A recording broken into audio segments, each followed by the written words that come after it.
Are we wanting to wait a couple more minutes, or do we just want to get started, Ryan? Why don't we get started and see how it goes? Okay. So I'm gonna start it off then.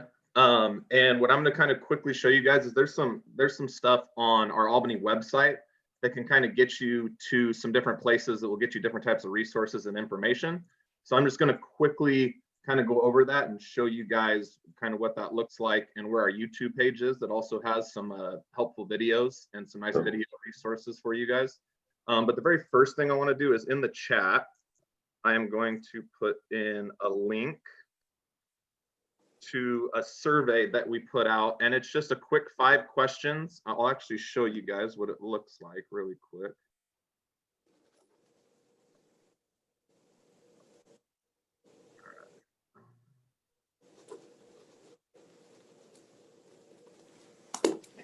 Oh, I hit the wrong button. Hold, sorry about that.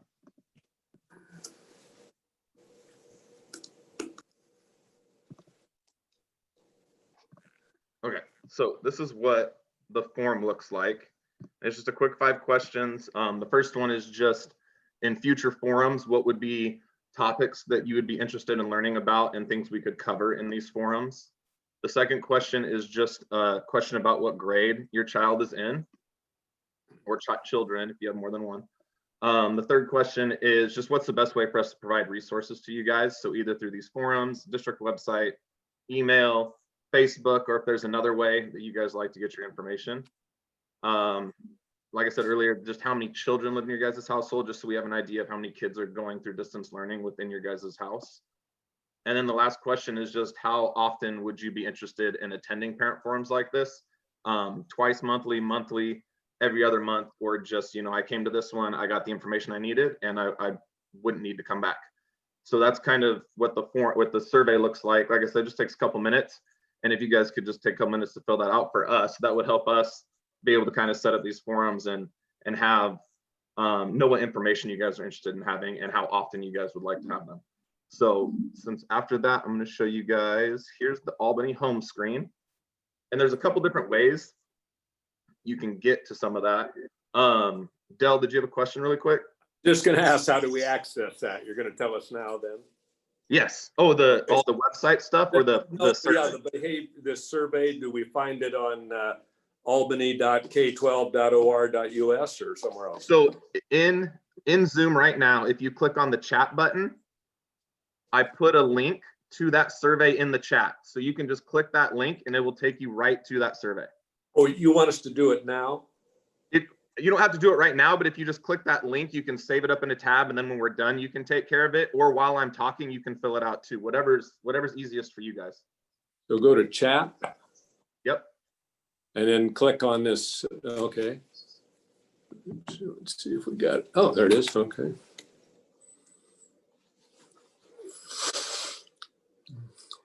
Okay. You got to figure that take care of that for you, Del? Yes, thank you very much. Sure. All right. Appreciate that, Jim. Yeah, no, not a problem. Okay, so this is our homepage for the Greater Albany School District page. And this big red box is one of the places where you can kind of find quite a few different resources we have within the school district. So the first one is this K5 learning model selection. So if you click on it, it's going to take you to kind of what our K5 learning model looks like. You'll have it in English and Spanish. It gives you a nice visual for student paths, and then kind of gives you some information about half days, hybrid model, safety measures for what it takes for us to reopen, that kind of info. This one here is the update on the governor's freeze. So we've kind of updated on the website just the information from the governor about the freeze and how it affects the school district. There's also the update on metrics and planning. So the metrics on what it's going to take for us to be able to get back into school. I can't see this one because the screen shares over the top of it. So this is our upcoming family forum information. So this would be where you can find the information about when we're going to have our next parent forum. So you can see here, it's actually up. Our info is right here for today for 5:30 to 6:30. And then you'll see down here, it's also in Spanish.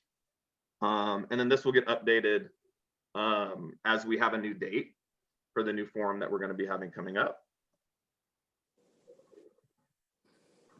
This link right here will take you to at-home learning supports, and this is actually going to take you to our YouTube page. So this is going to be a bunch of short couple-minute videos that are going to be around just different things and resources and ideas we have for help at home. So as you can see, the first one there is for workspace. So it's about kind of creating a workspace at home for your student.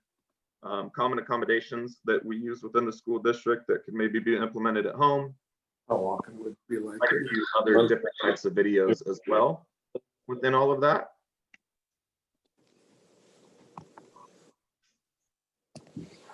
Here's common tech help. So if you're having problems accessing or getting into something, this will actually give you information on that. Virtual learning tools. So our virtual learning tools is also just going to take you directly to the YouTube page. And this is going to give you just quick videos on how to navigate Seesaw or Canvas, how like your GAPS Google account, just different things that have to do with accessing some of the technology and how to use it, and just in a more visual format instead of reading it. So it's just going to be more of a video for some people that would rather listen to it that way. And then we also have our wellness videos. And our wellness videos are actually made by Sandy, who's in the chat with us. And we have a few of them in here already, but there's just some on gratitude, tense and release, and then different just types of activities and stuff for just mental health and wellness. And this could be used, you know, for our parents, for our students, anybody that feels like they could use just some ideas for their wellness. I would highly recommend taking advantage of some of this. Sandy really does a great job setting all this up. So the last couple things I'm just going to show you guys really quick, and this is kind of a repeat, but if you click on this 2021 reopening page, this is another way to get access to most of that information that's in that red box. The nice thing about in this 2021 reopening is it's kind of all in one spot. So as you scroll down, you'll see here's the visual for the different types of paths for students. Here is all the superintendent updates. So all of the Zoom, the recorded Zoom forums and information that she has put out and the dates from each of them. The GAPS video resources. So this will take you to all three of those different spots on the YouTube page. And then there's also these attachments here for just general information, COVID information, ODE and OSAA information. So like OSAA is our athletic stuff. So if you're wanting information about like high school athletics and stuff like that, you could probably get some of that there. Hey, Jacob, let me jump in real quick. And we Yeah. had somebody add, so let's ask if we need Spanish Okay. translation services. So I think we had somebody named Jessica add on to the call. So anybody that needs Spanish, we have that available, but let us know, either unmute and tell us or put it in the chat. Buenas tardes, parece ser que alguien se reunió o se unió a la junta, perdón, y queremos nada más ofrecer, tenemos los servicios de interpretación y traducción, perdón, si nos deja saber si los ocupan, pueden ya sea escribir en el chat o también prender el micrófono y dejarnos saber, para saber y así poder continuar. De lo contrario, será la reunión en inglés. Thank you, Ryan. All right, thank you. Go ahead, Jacob. So like even right here, you can see the most recent superintendent update. They actually have that here. So if you just scroll down, you could actually read through the most recent update from her, which was on December 1st. Here's a little bit of information about our metrics update, how Lynn Benton County are doing with their metrics. You can also see here's the information for us about our forum tonight.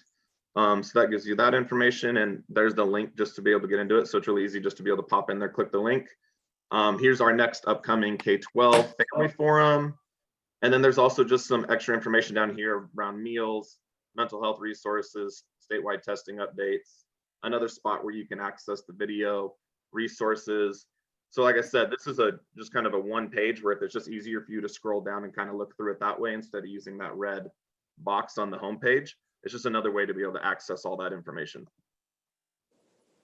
The last thing I'm going to show you guys is just really quick. Under parents, we have this tab right here that's family resources. And under here, we're just going to have a list of some family resources for you guys. The main reason I wanted to show you this is with the holidays coming up and with Christmas break, just being able to have a spot where you can go to with schools and stuff being closed down, and if there is some type of resource that maybe you need over that time, maybe you can come onto this information right here and be able to find kind of the information or the resources that you need during the Christmas break time. So it's just going to give a couple different areas within Albany that you can find some of those resources, resources for food, different places you can go for that, and educational resources as well. So like I said, just with the holidays and stuff coming up, I thought it'd be a good idea just to kind of show you guys where you could get some of these types of resources too during the Christmas break time if you ended up needing some of that. So that's really all I have for that. Is there any questions around any of that really quick before I pass it off to the next person? Thank you for that, Jacob. Appreciate it. Yes. Del, I see your hand raised. Did you have any questions? Are you okay? Oh, that was that question From earlier earlier? where we access it. It looks like it's the Greater Albany Public Schools website. I Okay. assume if I just Google that, I'll get it. Yeah, what I like to do is I didn't show it, but I have it bookmarked in mine. So I just went to the homepage and then bookmarked it. And so then it just makes it really easy to get to it. Okay. I was, as you were bringing it up, I went ahead and submitted the form for our granddaughter. Thank you. I appreciate it. That helps us with setting these up and getting information out to you guys and helping you guys the best way we can. So I appreciate that. Thank you. So since I'm kind of done, I'm actually going to pass it off to Rebecca, and Rebecca is going to go over kind of some routine type stuff because that's going to be our topic for this forum. Yeah, thanks, Jacob. So every forum we do a little presentation as well on a topic that we think could be really helpful for parents, grandparents. And last time we talked a little bit about making a workspace. And that's one thing that's really big on teachers' minds when they get started. And this week we're going to talk about routines, which is also something that teachers put a lot of thought and effort into. And we thought that it could really help, especially during this time. So I'm going to share my screen and present. So can everyone see that? Should be Yes, very well. So like I said, we're talking about maintaining routines during distance learning and also how this can help students focus and help families focus, really. So I like the idea of thinking about routines, which are really just procedures, things you do during the day, maybe at a certain time or in a certain order. And I really like thinking about it as a map for your day. So thinking about you're starting here and you're ending here.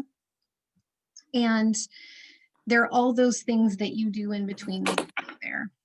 And I think about when I drive somewhere all the time. You know, you just get to know your route, or when you walk somewhere all the time. So you might go by the library and then you turn right on this street and then you see the golf course over here and you know it's pretty close. And routines can be like that. They guide you through the day to get to where you want to go.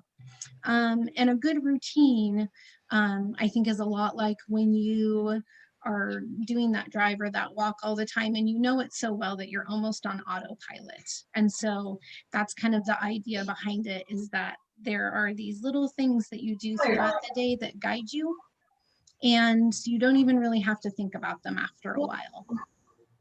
So that consistency and predictability and familiarity really helps students know what to do and when to do it.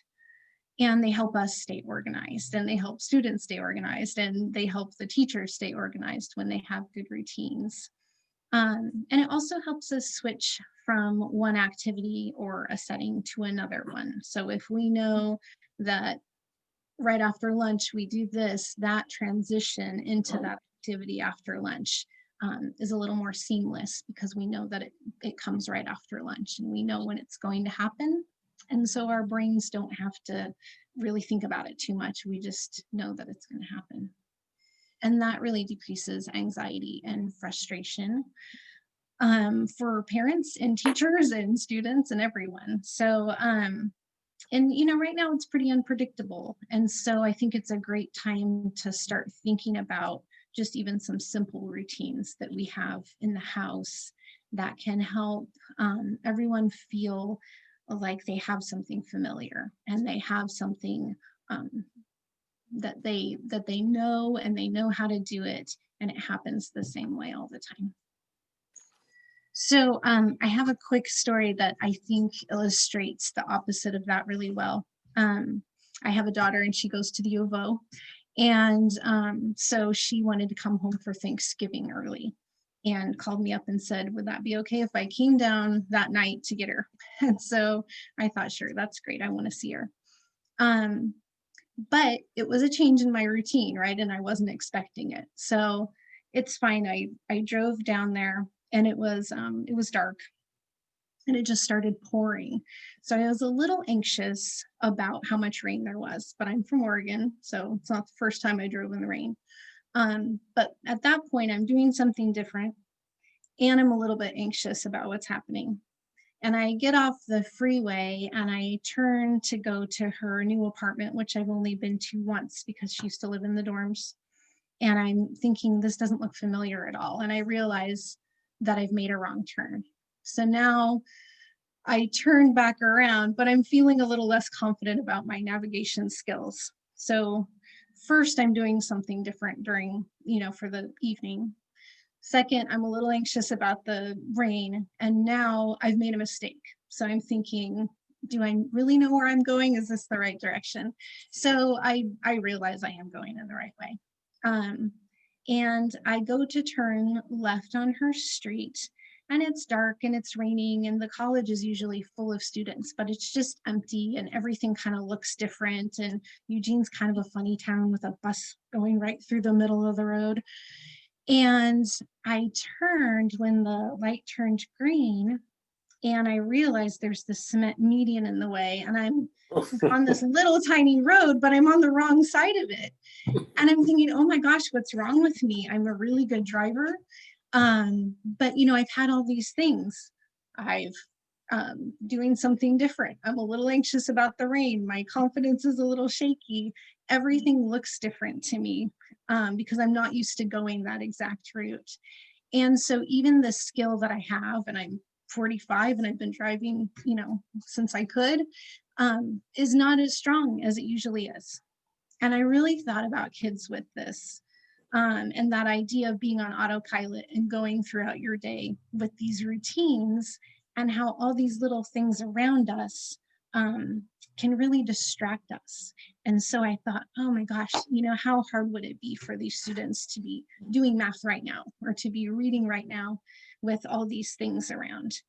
So any of those little things that are kind of on the periphery that we can make really consistent and just really easy and keep them the same for the students are really going to help them just be able to focus on school, but also just to kind of ease that anxiety that I think is all kind of there with us right now. So that was just a little story I thought went well with what I was thinking about as far as maps and routines. So this slide is about posting schedules or to-do lists or calendars in your home. And that can be really helpful to just have them posted there so that you can look over and think, okay, it's 9 o'clock, what do I do? And it's right there and you have it in your home. So just posting those, whatever kind of visuals help you with that. And when you go to build a schedule, you can make the schedule together. I always like to have, students choose some things in their day, and it helps them, want to do it. So having them build it with you, starting with those basic things that you already do. Meal times, they're going to be on Zoom time for class time. Also times that are just really important to your family already. So I would fill those ones in because you already know they're going to happen and they're already working for you. And a lot of us already have routines, or we have routines that we don't do all the time, but we'd like to do more. So just adding those in. Hey, Rebecca, really quick, I think Yeah, Dale yeah. raised his hand for a question. So just, I thought Yes. that's a good time to maybe break and Absolutely. answer the question that he had. Thank you. Yeah. Thank you. Rebecca, is there, back to this calendar, since we were not getting at the beginning of the school year, all the things from South Shore, and I just haven't found those at our daughter's apartment. Is there a calendar, school calendar for South Shore that we can access so we can print that out to know what are, you know, in-service days, what the school schedules are? Yes. Jacob, do you want to look that up on their website and find that so we can show it? I don't have many more slides to go, but that would be a really good thing to be able to access. Sorry to interrupt. I just thought No, that's good. I'm glad that you thought of it. Yeah. Dell, to make it easy for you, let me see if I can find like their schedule on their website. And if I can find it, I'll interrupt really quick and I'll do the same thing like I did with the survey. I'll just put a link in the chat and then hopefully that will work out and it'll just be a quick little one button click for you and you'll be able to get over there and get that schedule. So I'll peek at it while she's still doing it. And we can look at it after this too, because that's what we have. We have lots of time for questions afterwards. Okay. Okay. Yeah. Sorry to interrupt. Oh, no problem. And so this is just an example of a schedule. And so just putting in those things, like I said, you know, maybe starting with meals and the school time that you know, and then adding those things that your family likes to do. And having it somewhere where you could see it. This is someone put this on cork board here. They have their schedules up there. So when thinking about building a routine, starting with breakfast time is it's a good place to start. It really sets the tone for the rest of the day. And it, you know, we met with some parents who were struggling to get their son out of bed and started. And so having kind of a routine and something fun to do in the morning can also with that and just get your day started. So you can pick things that you know are important to you and you want to focus on. We're going to have breakfast first, and then we're going to brush our teeth, and then we're going to get dressed. You can go and cross off yesterday on the calendar, or have a little routine around that morning time, having music on or whatever it is that your family likes to do. Crossing off yesterday. And then when you add to your routine, I feel like thinking about those things that already come naturally and are easy for you to do and easy to stick to, and they can be really simple. And times when there's a natural breaking, maybe you find yourself, you know, having a snack at 10 o'clock, then could be part of that routine, or a time where you really want to go out for a walk and then just plug that into the routine. Yeah. So reading a book together, treating yourself to something, having a routine where if we do so much of this, then we kind of get to treat ourselves and have this fun time after we've done our work. Be a routine as well. And the end of their day routine, which I think is also a really important one, and just, you know, a nice way for everybody to end the day on a good note and spending some time together, which I think is so good for all of us always, but especially right now. So thinking about something that you enjoy doing already at the end of the day, reading a book for a bedtime, listening to music, something that's kind of calm and helps end the day. My daughter and I used to tell each other our best and worst parts of the day. So if you have a student, and I've known a lot of students who are a little resistant to being read to, you know, bring the book, but then maybe just say, that's okay, we don't need to read, you know, but tell me about your best and worst part of the day. And then maybe that's something that's relaxing. And then they're feeling like, oh, maybe I do want to read a book, or, and if not, that's okay too. But you've had a good conversation and it's a nice way to end the day. So, timers. If you want to use a timer to kind of keep track of things, at 9 o'clock, it's going to be math time. So I'm going to set my timer for 9 o'clock. Setting, if bedtime's at 8 o'clock, maybe setting a timer at 7:50 and saying, you know, there's 10 more minutes until bedtime. And it just helps stick to that schedule. And also just referring to the schedule and being okay with it being off sometimes, and you know, but referring to it and talking through it, and you know, saying, oh, we got off of our schedule, we were supposed to do that, but that's okay, we're going to go to this next. Oh, you took it away from her. So, oh, and then the last part, just thinking about, this is more for school time, but if you're staying kind of close to help everyone stick to their schedule, it's an easy time to get off the schedule, because it is strange to have school at home.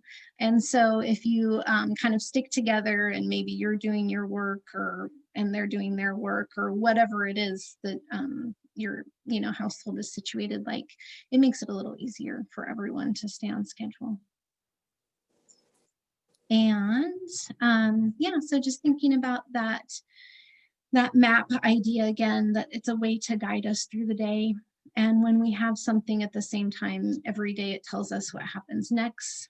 It can really limit arguing and negotiations, and that happens at first always when with teachers we have 30 students and we're trying to get them all to do the same thing at the same time. And there's always some students that will argue about it, but once we keep doing it and the more we keep doing it, the easier it gets. And pretty soon those arguments aren't there anymore, because we're we just know what we're going to do next, and we have those routines. And that predictability really can help us stay calm and focused. And just some things that I added, scheduling brain breaks, movement breaks for students, especially younger students need to move around a lot. And right now we're on the screen a lot. So I think that's a really important thing for students to have in their schedule. And scheduling time together with each other, snuggling and reading a book together, or taking a walk together. And, and that can be as good for them as it is for you.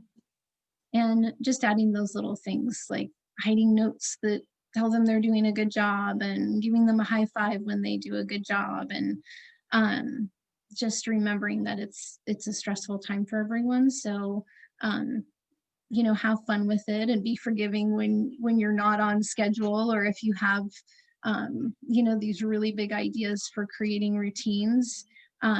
Maybe you're a person who works well with just a few routines, and that's okay.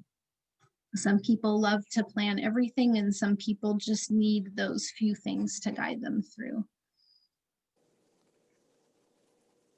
And as a teacher, I added the benefits of reading to your child because it's a great routine and it just feels good for everybody. And as I was putting this together and just seeing all the things about, how reading lowers your heart rate and snuggling lowers your heart rate, and how, it releases chemicals in your body that make you happier. And so it's just one of those routines that I think is really nice for everybody, and also so helpful for their reading. And it can be a time where you're not expecting them to read at all unless they want to. It would just be a time to read to them and to enjoy. So that is the end of my presentation. Jacob, were you able to find the calendar? Okay, great. I saw it. Okay, yep. Del, I was able to find the calendar. It actually has, it was nice. I was looking at it. It actually has dates for like the family forum and the parent forums and stuff too. So not only does it have your schedule for South Shore, but it also has some of that stuff at the district in regards to like the forums and where you can get some of that information and stuff. So it's a good place to do that. Right. I also know if you just go to that main homepage on the Albany website where I was showing you all the red box and everything like that, there's also a district calendar you can find there too. So those are two different spots that you can find the calendar if you needed it. Okay, thank you, Jacob. And yeah. my hands, I raised my hand again when there's time to ask a question of Rebecca, maybe. Yes, and I'm sorry because I couldn't see the, when I presented, everyone's just really small off to the side. No, So, after you were done, if, or tell us, you said you were going to take questions yeah, afterwards. absolutely. We can take questions now. It's a good time. No? Oh, just one, I guess maybe this is somebody else possibly. Contacting the teacher. I think last time somebody said we would use the student's laptop and send an email.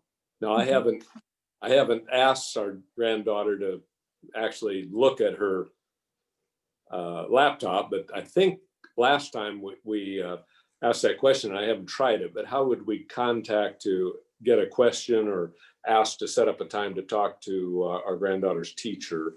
Do we use her laptop to send a question to the teacher? I think somebody told us that, but I haven't tried. Yeah, that would be your best approach, is to utilize that laptop and go ahead and shoot the teacher an email and set up a time to get to talk on the phone, or however you want to do that. Okay. Okay. Can I ask about this? Well, go ahead.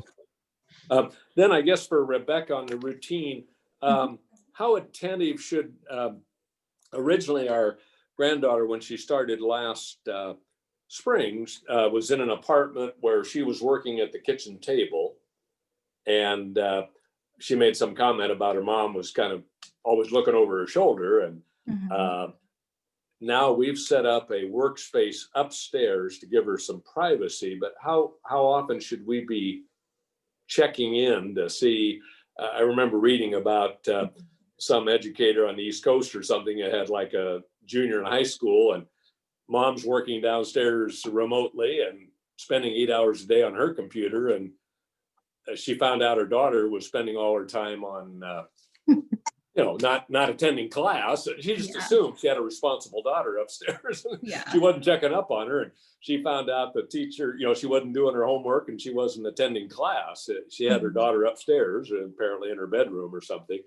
How, for a fifth grader, how often should we be going upstairs and knock, can we come in and just to check, or how do we know? Do we talk to the teacher about that, or? I mean, I would definitely talk to the teacher about it, but I would say it really depends on the student, and just, checking in more frequently at first to just see how much support she does need, and kind of getting a feeling for that.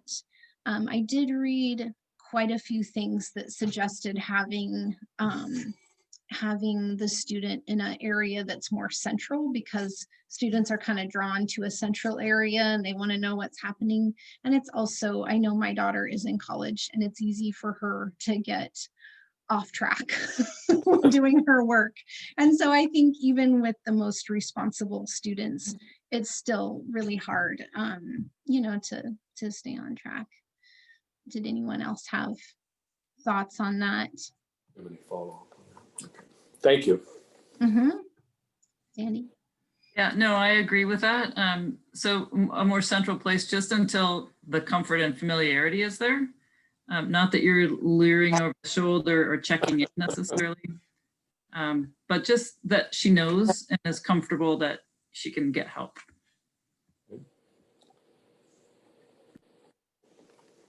So we had a couple questions in the chat that are related to anxiety. And so does the team have some ideas around students that have issues with anxiety, and specifically one around anxiety around turning on their camera, being in small groups, especially in our elementary schools where they don't have access to a counselor?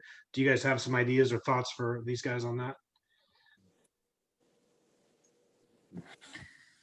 Yeah, so we do have wellness videos that are updated or added to every week kids can do them too. So they're just activities. We will be adding to those sorts of things, maybe PDFs or some breathing practices that really help with anxiety. It's all around a stress response. And so as adults also stay calmer, they will be able to breathe. They will model your breathing. They'll do what you do. And so we do just some deep breathing practices. We teach the kids things like starfish breathing and just inhale and exhale, counting. And we try to get teachers to do those in small group when we're live and in person. I don't know how well they're doing because we can't go into all the classrooms. But in transition. So as soon as you sit down in your new class, your next thing, taking those breaths, centering, thinking about, here's what I'm going to do. And counting often helps. We do the 5-finger breathing. So you inhale as you trace up, exhale as you go down, just to calm down and think about, I'm getting my mind ready for reading. You can look up, if you're computer savvy and you're interested, you can look up things like brain gym, that has to do with also crossing midlines and calming and getting the brain ready to read left to right, those sorts of things. I could talk for days on this stuff, so I won't, but you got the rest of the team have something to pop in there? I was just going to add, I heard Ryan say something about the camera piece. Maybe they're a little bit shy of the camera. And the one thing I would say to that is I would remind you guys that the camera's not like, it's not required that they're on the camera. If they can sit in their space and have the camera off, but they're still engaged, they're still answering questions, they're still engaged in the chat, stuff like that. I wouldn't necessarily worry so much about the camera being on during that time. And then maybe what I would start thinking about is how could I get them used to having the camera on and kind of work at it in baby steps, right? So maybe a time where it's a little bit more preferred during their class time. Maybe they're doing a show and tell, or maybe they're just during a break time and the kids are just able to engage with each other and they're not necessarily engaged in academics. You ask them to turn on the monitor during that time, right? Where it's just a little bit more fun, a little bit more relaxed. Maybe you can see that anxiety go down a little bit and then build on that, right? Like after they're done for that 5 or 10 minutes, touch base with them. Hey, how did it feel to actually have the camera on? I saw that you were talking with one of your friends. That looked like a lot of fun. Did you enjoy that? You know, and start kind of building that conversation piece with the hopes of then maybe extending that time or trying it during an academic time, but really making them feel comfortable in that space with the camera on. And if it's not, and they're not ready for that, then it's okay if the camera's turned off and they're just making sure that they're engaged and listening even with the camera on. So I think that's the piece of it. That's kind of where my mind goes with that, is just building slowly and allowing them to have the camera off if that makes them feel more comfortable. It's about us learning and learning in the best way possible, right? Like we have students that come to school, some are visual learners, some learn more by the touch. There's so many different ways that kids learn. I just feel like the computer thing's the same type of thing, right? Some kids learn better and they feel more comfortable if they don't feel like everybody's staring at them. Because I know, especially when you're in like these Zoom meetings and stuff, it's hard to tell if people are looking at you or not. So it just makes you feel like everybody's looking at you, right? And for a 9-year-old, I could see that feeling very overwhelming, feeling like all 25 kids are paying attention to exactly what you're doing, and then just, and feeling uncomfortable about that. So that's the way I would approach the camera piece of it, is I would try to make it happen in places where it's more preferred, where it's more relaxed, and then build on that with the hope of that sooner or later you get to the point where they do feel okay with the camera on more often than not.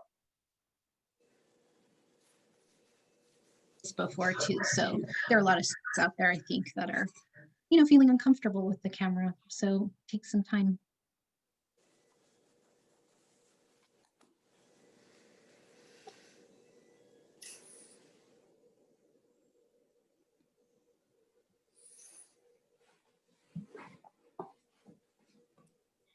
Do we have any other questions? Anything you put in the chat if you're comfortable, or just unmute and say it out loud.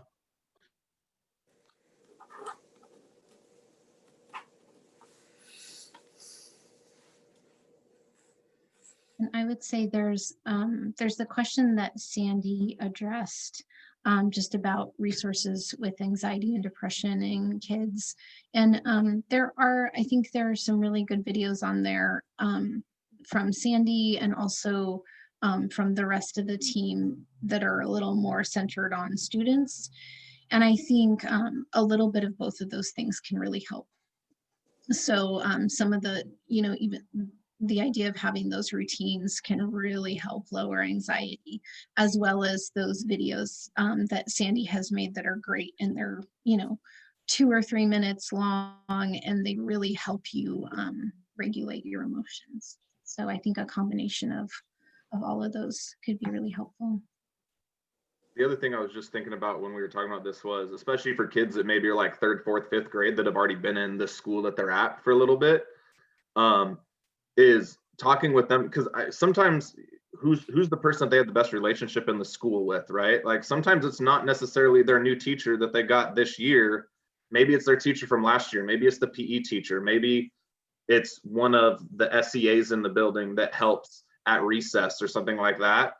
And maybe thinking about, hey, maybe there's a way for me to get them in contact with that person, right? The more trusted person that they really already have a strong relationship with, and maybe building that over the Zoom meeting, right? Where maybe setting up some time where they could have just a fun kind of interaction with that person. And then maybe being able to touch base with that person about like, hey, the reason I wanted to do this is I wanted to set up some time because we're having some anxiety and stuff about things that are going on in the school. And then hopefully maybe that person that has a strong relationship with them within the school could do that kind of fun kind of time, but then maybe build in some questions about, hey, how are things going at school? What are things that are hard? And then to be able to kind of talk with them and through it. Because I know sometimes, even though, we have great staff and we have great teachers, sometimes you just connect with a person in the building that maybe isn't the person that you're with all the time. So that would be the other piece I would think about, is reaching out to your school and touching base with the resources and the staff you have at the school, and finding out maybe where a strong relationship was for your kid, because it might not be the teacher that they have.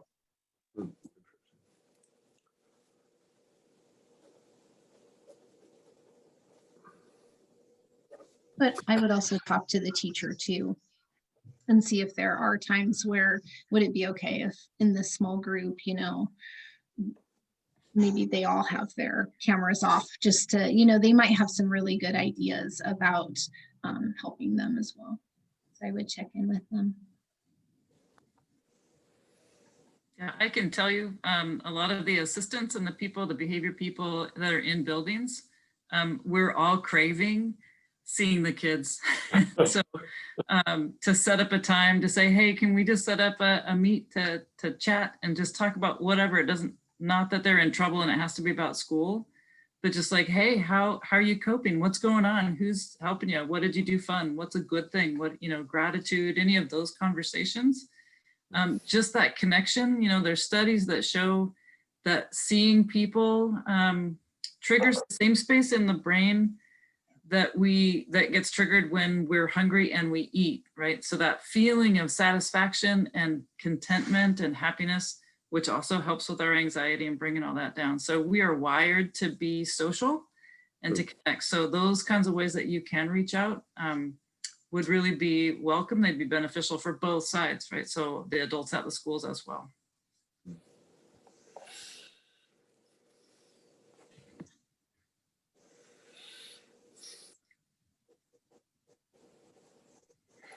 And I just put in the chat the link to the wellness videos that Chase was asking about.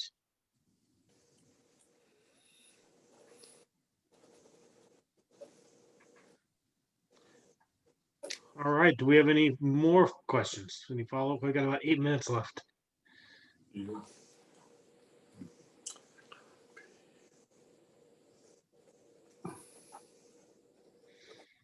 Okay, then I guess we will end it early. I will turn off the recording. Thank you guys for joining us. We'll post this recording up on the website, so it'll be available. So if you talk to anybody that is interested, they can access it there and watch it. Thank you very much for all of your information. Thank you. Thank you for coming. For showing up. We appreciate it. Keep an eye out to those links and stuff that we put up at the beginning, because there might be a chance that we're going to do another one of these right before Christmas break. So just keep a lookout that last week. So was it like the 14th through the 18th, I think is that week. Just a technical, technical question. Do I, once you turn off before I leave the meeting, how do I access those chats? I mean, excuse me, you said you gave me the links, but I didn't write them down. Once you turn off your computer, will I not be able to access them or? No, what I would do really quick is I would open the chat up and I would scroll the chat and go to those links that you liked. Just open a separate tab. So then those tabs are open, and then leave this meeting. And then you can either leave those tabs open so you know where to go. Okay, or so you the can chat save will them stay in a there. spot where you know how you can access them. Okay, so when we leave, I won't leave, but when you turn it off, this chat screen will be there. I just never done. No, the chat screen won't be, but if you click the link, it will open a browser tab that will stay open, and that browser tab will be there. So you can bookmark that. You could copy and paste it. If you're comfortable doing that, you could write it down. But that tab, so just make sure all the links you want, you've opened them now, and they'll stay open when the Zoom closes. Okay, thank you.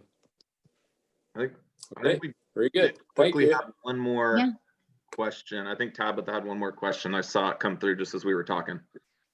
Mhm. Just really pushing. Yeah, and I get it. It's really hard to know who's participating and who's understanding what's happening when the cameras are off. And just, wanting to know that they're there, and maybe especially if, they don't know if the parents are there as well. But, talk to your teacher, because I think if it's if it's an individual situation where it's making them nervous, that's not really their concern. They're gonna, understand that sometimes they're gonna need to turn off their camera. I think it's just a general, they don't want kids turning off their camera and tuning out. So if it's something where it's making them nervous, I would definitely talk to them about it and let them know that, you're working on it, and that, it'll get there, but it will take time. And they're with the camera turned off too, there are ways that the teachers should be able to check in and make sure that they're still there, right? Like you could type in the chat privately, like in here in the Zoom. You can't type in the chat privately to kids. I see Kate shaking her head no. Some of the younger grades, the chat's not on. Mhm. So chat's what, not on? Jacob, what I've seen co-teachers do is they will like do a check-in every like 5 to 10 minutes just to check to see if the student's there. And so the student will turn on their camera and show that they're there, and then turn it right back off. I think the And it's most just kind of important like thing. a check-in. Yeah, and the most important thing is, like Rebecca said, is that you really just need to reach out to the teacher, because collectively teachers want their kids to have their cameras on, but individually teachers are very empathetic and they want to support kids, right? So if you reach out to the teacher, explain the situation, and come up with a solution that works, I think you'll find the teacher really easy to work with, and maybe other support staff in the school as well. They've got other staff that's around that can join meetings or join groups or do one-on-one stuff with your student to help them.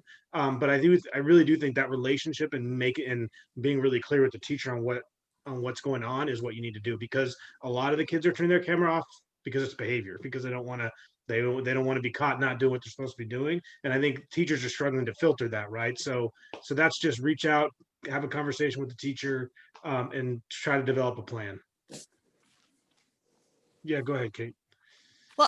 I would just say our teachers and our staff have been fantastic working with us on this. And like you said, having those conversations have made a big difference. I would just like to see him interacting with his peers a little bit more. So that's where my concern comes from. That makes sense. So yeah, and I think some of these strategies we talked about will work. Make a plan, do a one-on-one conversation with somebody you're close with, just sort of build up that stamina and build up that belief that it's going to work and not be scary. I think that's, baby steps and build on success.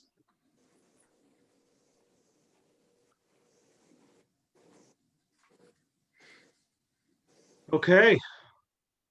Well, we are to the end of our evening. Thank you very much for joining us, guys. I appreciate it. Have a great evening. One more thing, I will have the the presentation in video form on the YouTube channel as well. So if you want to go back and reference it, it's going to be 2 parts. So it's broken up a little smaller than it was. So yeah. Excellent. All right. Thank you. Have a great night, you guys. Have a good night. Good night. Everybody, thanks for coming.